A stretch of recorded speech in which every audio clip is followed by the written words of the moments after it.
7 januari 1937 stapt Pamela Werner op de fiets om te gaan schaatsen.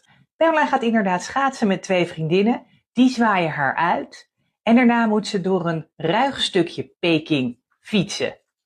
Die vriendinnen zeggen nog, zou je dat nou wel doen? Het is donker. En Pamela zegt, in Peking kan mij niets overkomen. Nou ja, dat valt dus erg tegen, want de volgende dag wordt Pamela's ontzielde lichaam gevonden aan de voet van de Vossentoren. Een toren waarvan de lokale bevolking zegt dat het er spookt en dat ze je ziel stelen. In dit geval, als ze dichter gaan kijken, blijkt dat Pamela's hart eruit gezaagd is. De zaak is nooit opgelost. Er zijn heel veel theorieën en ik heb mijn eigen nieuwe theorie. Ik moet niet zo blij kijken als er iemand dood is, maar ik vind het een hele goede theorie. Enfin, ik hoor graag wat jullie ervan vinden. Luister nu naar Moord Podcast.